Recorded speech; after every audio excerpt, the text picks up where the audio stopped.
এর আগেও বাংলার পরিযায়ী খুনের অভিযোগ উঠে এসেছে, আবারও সেই ওড়িশাতেই বাংলার পরিযায়ী খুন, এমনটাই অভিযোগ উঠে আসছে। সম্বলপুরে খুন বাংলার পরিযায়ী শ্রমিক, খুন মুর্শিদাবাদের সুতি থানার যুবক জুয়েল শেখ। ঠিক কি ঘটেছে, কি অভিযোগ, আরো বিস্তারিত জানাতে পারবে প্রণব, রয়েছে আমার সঙ্গে। প্রণব, দেখো, সুতির চকবাহাদুরপুর গ্রামের তোমার জুয়েল রানা শেখ তোমার রাজমিস্ত্রির কাজ নিয়ে আরো 4 জন মিলে এক জায়গায় সম্বলপুরে থাকতো।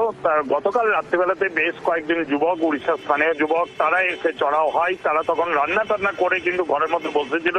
সেই সময় কয়েকজন যুবক এসে জোর করে তাদেরকে জয় শ্রীরাম বলতে বাধ্য করাই বলে অভিযোগ, এবং আধার কার্ডও দেখাতে বলে। আধার কার্ডও দেখায়, তারপরে কিন্তু তাদেরকে বেধড়ক মারধর করা হয়েছে বলে অভিযোগ। এবং এই জুয়েল গুরুতর আহত অবস্থায় তাকে যে সম্বলপুর হাসপাতালে নিয়ে গেলে সেখানকার চিকিৎসকেরা মৃত বলে ঘোষণা করে, এবং তার আরো 2 সঙ্গীকেও বেধড়ক মারধর করা হয়েছে। তারাও কিন্তু গুরুতর আহত অবস্থায় হাসপাতালে ভর্তি রয়েছে।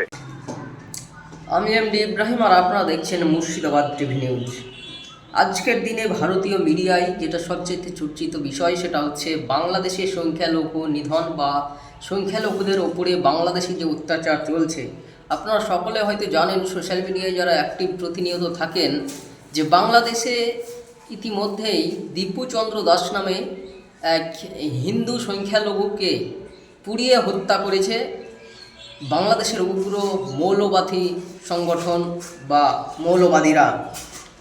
কিন্তু তার পাশাপাশি যদি আমরা দেখি, ভারতবর্ষেও গত 2 দিন আগে ওড়িশায় মুর্শিদাবাদের এক পরিযায়ী শ্রমিক জুয়েল রানা শেখ নামে এক পরিযায়ী শ্রমিককে হত্যা করেছে উগ্র হিন্দুত্ববাদী সংগঠন।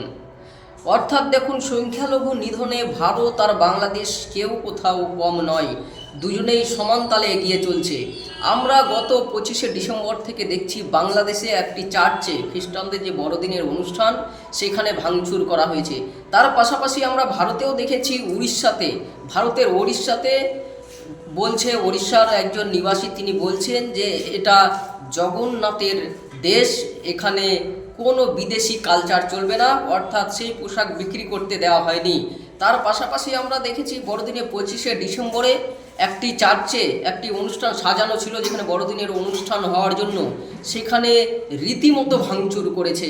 অর্থাৎ ভারতীয় মিডিয়া কিন্তু মেনস্ট্রিম মিডিয়াগুলো দেখবেন যে শুধু বাংলাদেশ তারা নিয়ে ব্যস্ত আছে, ভারতেও যে একইভাবে সংখ্যালঘুদের ওপর নির্যাতন অত্যাচার চলছে তা নিয়ে কিন্তু চুপ ভারতীয় মিডিয়া, যে কারণে বিদ্বেষ আরও বেশি করে ছড়াচ্ছে বলে মনে হচ্ছে। ভারতে শুধু মুসলিমরাই সংখ্যালঘু অত্যাচারিত এমনটা কিন্তু নয়। আপনারা দেখবেন গত কয়েকদিন আগে ভারতের কেরালায়, সেখানে কিন্তু দেখা গেছে একজন দলিত হিন্দু, তার নাম রাম নারায়ণ বাঘেল, তাকেও কিন্তু উগ্র হিন্দুত্ববাদীরা পিটিয়ে হত্যা করেছে। যা সেখানকার কেরালার মুখ্যমন্ত্রী বিজয়ন তিনি নিজে বলেছেন যে এখানে আরএসএসের লোকেরা পিটিয়ে হত্যা করেছে। অর্থাৎ আরএসএসের কাছে যে দেশ সুরক্ষিত নয়, এরা যে শুধুমাত্র বিভাজন করে তা কিন্তু স্পষ্ট। আমি ভারতীয় মেনস্ট্রিম মিডিয়াগুলো এগুলোর প্রতি যেভাবে ধিক্কার জানায় সেটাই কম। যেখানে নিজের দেশে সংখ্যালঘুরা সুরক্ষিত নয়, সেখানে অন্য দেশকে, শুধু বাংলাদেশ আমাদের পার্শ্ববর্তী দেশ, আমরা সমস্ত হিন্দু মুসলিম নির্বিশেষে বাংলাদেশের সেই ঘটনাকে ধিক্কার জানিয়েছিলাম, বুদ্ধিজীবীরা ধিক্কার জানিয়েছিল। কিন্তু যখন ভারতে প্রতিনিয়ত সংখ্যালঘুদের ওপর এই ধরনের অত্যাচার চলছে, তখন কিন্তু ভারতীয় মিডিয়া চুপচাপ, ভারতীয় বুদ্ধিজীবীরা চুপচাপ। আমাদের দেশ তখনই এগোবে যখন আমরা নিজের দেশকে সঠিকভাবে নিয়ন্ত্রণ করতে পারবো।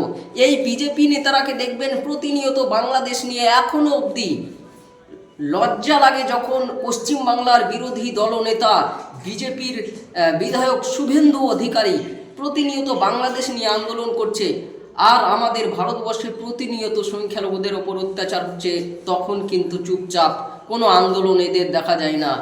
আমরা জানি, যখন নদিয়ার একজন, আপনারা জানেন, ঝন্টু আলী শেখ বিএসএফ বর্ডারে কাশ্মীরে নিহত হয়েছিলেন, তখন কিন্তু বিজেপির মণ্ডল সভাপতি তিনি বলেছিলেন সেখানে আমাদের ভোট হবে না, অর্থাৎ তিনি মারা গেলেও তার বাড়িতে যাননি। সে ঠিকই আছে, সেখানে নাও যেতে পারেন, কিন্তু বিরোধী দলনেতারা ভারতীয় সংখ্যালঘুকে তারা সেফটি দিতে পারে না, অর্থাৎ অন্য দেশের সংখ্যালঘু নিয়ে কথা বলে এই যে দ্বিচারিতা, এটা কোনোভাবে মেনে নেওয়া যায় না। কারণ যারা নিজের দেশে সুরক্ষা দিতে পারে না সংখ্যালঘুদের, তারা অপর দেশ নিয়ে সংখ্যালঘুদের ওপর অত্যাচার নিয়ে মুখ খোলার কোনো রকম অধিকার রাখে না বলে মনে হয়।